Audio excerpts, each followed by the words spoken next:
Hey guys, welcome back to my channel. So what I want to do today is I have this really cute box mold and it's in the shape of a book, which I think is super cool, and I think that the possibilities for this are endless, honestly. So the first thing that I want to do is I'm going to dust where the pages would be with my Let's Resin Interference Gold mica powder. Now, I just want this to be strictly where the pages are. The aesthetic that I'm going for in this is kind of like an old style leather bound type book. So I wanted to have that kind of oldish look to it. I don't want the pages to look white. I want them to look old and kind of vintagey and yellowed over time, which is why I kind of chose this color to go with. And after we're done painting this on, then we're just going to go with kind of like a coffee colored mica powder to seal the deal on what this book is going to kind of look like overall. And for this, I'm going really slow. I'm trying not to get the mica powder everywhere, so I don't have a whole lot of cleanup to do in the end, but we all know how mica powder gets. And I know I could have done it with the alcohol technique, but I didn't feel that that was really the way to go on this, simply because I feel like when you do it that way, the mica powder, like once the alcohol kind of evaporates and the mica's left, I feel like it's more vulnerable to coming off, like when I flip this mold the right way around. So I'm just going to do it the normal way and clean it up. Now, I've got it all covered, and all I'm doing now is I've got a little bit of alcohol on a Q-tip and I'm going around the edges carefully and then just brushing my brush back over it, like where I've hit the wrong spot, just to kind of reapply it. There's enough left on the brush that I'm not super stressed about having to pull the mica powder back out or reapply it onto the brush. It'll be fine. I'm not wiping off that much where it does accidentally go over. But I am going over this very carefully, and well, because I don't want it, like I really want this to work out well, and I don't want the mica powder where I don't want the mica powder, if that makes sense. So going around the edges where the actual pages are was kind of the most, I don't want to say complicated part, the most tedious part, in where I had to be super careful not to kind of go over the other parts. And then just kind of getting some tape and taping off as much as I can. And then I'll just go back in and wipe it off again one quick time, just to make sure that I get all of that mica powder off those areas. And now it's time to carefully pop the mold back in. Now I did look once I did that and I saw where the mica powder had touched the other side of the mold, and I'm just going to clean that off really fast, and then that's it. Now it's time to actually do the mold itself, and what the color that we're going to use is going to be this coffee brown. I don't know what brand it is. It doesn't say, and I honestly don't remember where I got it from. And I'm just going to mix this up really well. Now, I'm not like making it crazy opaque. Like you can still see through it a tiny bit, but I think that it'll be fine. I'm not really worried about being able to see, through it, because with the amount of resin that's going in there, it's not transparent enough for that me to have to worry about that. Okay, now I am slowly pouring it in kind of like along the edges, and I'm going to give that a minute to rest and settle in, and then put it into this lid. Now, this is the part where the lid is a little tricky, but we'll get to that in a second. All I'm doing now is just kind of smushing it around the bottom of the mold just to make sure that there's no air bubbles stuck there. Now with this lid, there is a lot of opportunities for trap bubbles, and I do take a super long time trying to get all of these bubbles out. I only added a little bit of resin at first because this part of the mold is like super thin, super shallow, and I didn't want resin going everywhere. You can kind of see through it to see where the resin isn't underneath the like kind of lip of the mold. And I'm working really hard to try and push those air bubbles out, pull them away from the silicone, and pop them with my micro brush as I'm holding it down, and then slowly letting the resin kind of go back in there, let it settle for a moment, add a little bit more, and then work out some more bubbles. Now, I'm hoping that this will get rid of all of them and there's nothing that I'm missing. It's kind of too flimsy for me to really like pick up and look underneath or anything like that, and I'm trying not to get resin to go all over the place.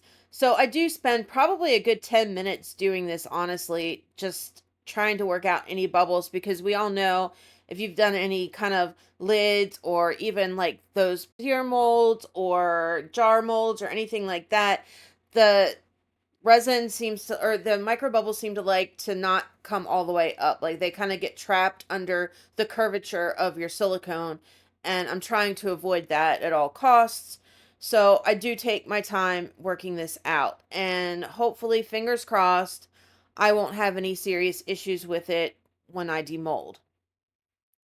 So I didn't quite make up enough resin, and I am going to have to make up just the tiniest bit more. Like I was only short maybe 30 mils. No, I don't even think it was that much, honestly. So I do have to make a tiny, tiny bit more, because this lid mold, like the edges of the mold where it like it overlaps and then it comes up some, so that when you set the lid onto it, it kind of has that little ledge so that it's not going to just slide right off.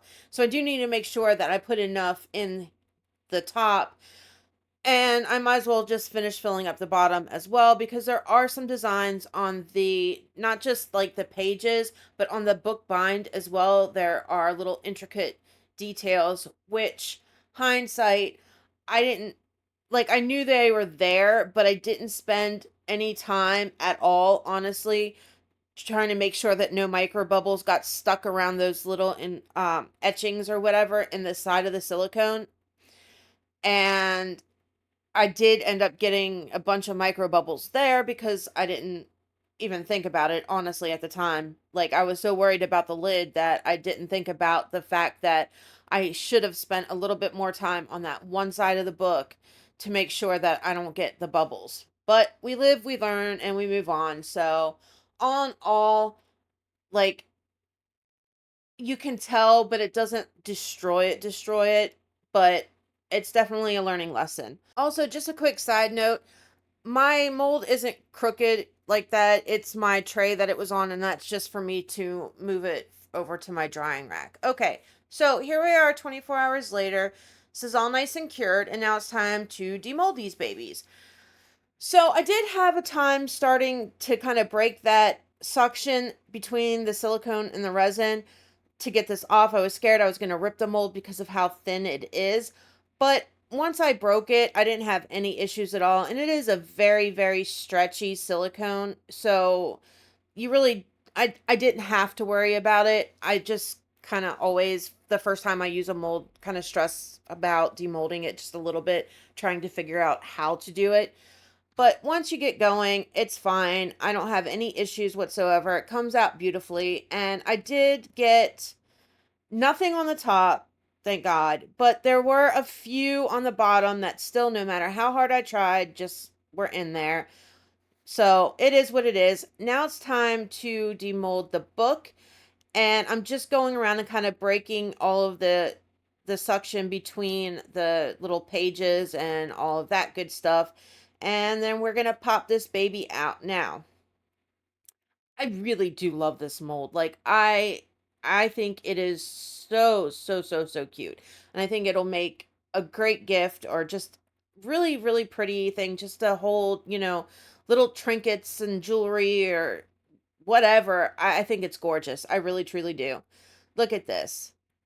This is a nice mold. Like, this is very nice. Now you can, I don't know if I show you up close here, but later on, once I start doing some of the details, I'll show you up close and all of the bubbles that I got where I didn't think about doing it on the actual spine of the book. But the micro powder, or the micro powder, ugh, the interference powder that I put on turned out great. I didn't have any issues. It didn't go where it wasn't supposed to. So I'm super happy about that.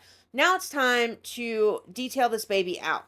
Okay, so going to my favorite thing to do with the carbon paper and this really gorgeous old-fashioned kind of clock stencil. So I'm just going to I'm lining it up because I want the clock to look like it's coming off the edge of the top part of this lid, and tape it in place. And then I'm just going to trace on the ones that I want on there. So it'll be the one clock that's on the right hand side, and then some of the flowers and greenery and all of that good stuff. And you guys have seen me do this before, so I'm just gonna kind of pop out, and I will be back when we do the finishing touches, and then we can see how gorgeous this thing really turned out. All right, I will catch you guys on the flip side.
All right, I'm back. So, I don't know if you can tell, but the paint, you know how when you kind of put acrylic paint down, not the thin, watery stuff, but the stuff that's on the thicker side, and if you put it in a pile and you go back to it a day later, it's like the top part of it's all dry, but the bottom is still kind of wet and almost usable. So, I had a thought, and my thought was this: maybe I'll try and use it because it's super thick now, like way, way thicker than what it would be normally. And I thought I'd try to kind of put it in where these etchings are on the spine of this book and see if it worked. Now, if you've watched any of my other videos, you know I have endless troubles doing this method, but it actually worked for me. So maybe that's the clue for me. Maybe that's what I need to do is put some paint out and go back to it the next day when it's dried and try it that way. And all I did was I used as just a toothpick to kind of shove the paint down in there, and then with a dry baby wipe that I had setting on my desk, just kind of wiped off the excess, and it worked really well. Stayed in, I didn't have an issue. And even if it wasn't 100% in, like there's maybe little spots here and there that the paint didn't stay, that's fine because this is supposed to be a vintage style book. So where that it would be like a gold embellishment on an actual book would kind of wear off over time. So it kind of works.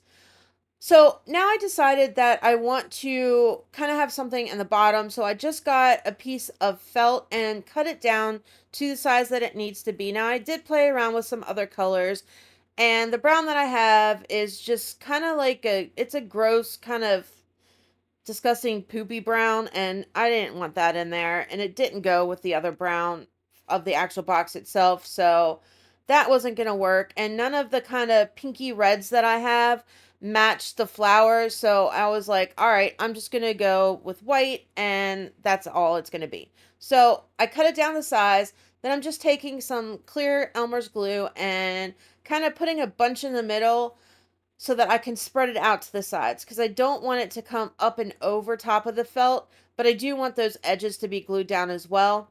Now there's hundreds of different things that you can use to glue it. You don't have to use Elmer's glue. That's just what I have on hand, and I chose to use it as opposed to any of my other stuff that, honestly is more expensive than that. And then I'm just going to kind of pop it down into place, push it down. I'm going to take a popsicle stick and then just kind of smash it down on all the edges and make sure that it gets glued.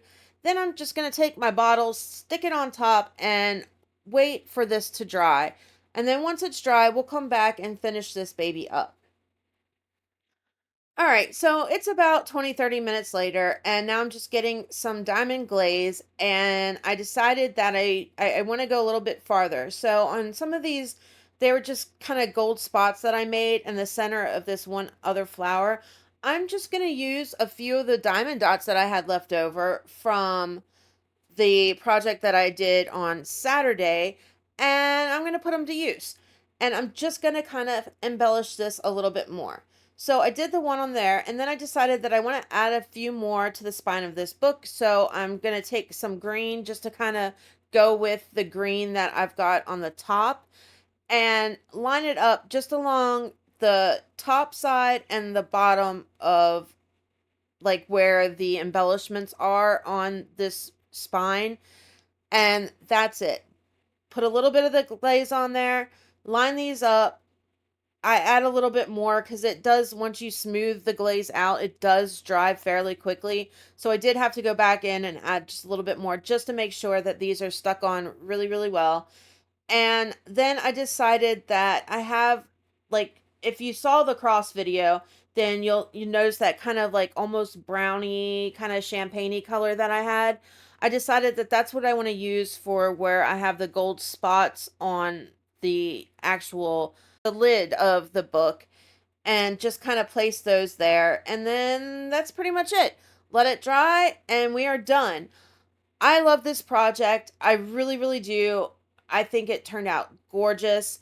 I think that it has so many different possibilities on what you could do for. I mean, it really truly is an endless thing. There are so many different kinds of books and stuff out there that you can make it to fit anybody, like anybody's interests. whether their interest be in books or not. But I mean, you could do superheroes for, a little kid, or Barbies, or just anything. Like, you can make this in so many different ways that would make just a cute little gift for somebody. I think it's super cool, especially if it's a book lover, right? Anyway, on that note, like, subscribe, share, all that good stuff. I will catch you guys on Thursday for the next one. Love ya. Bye.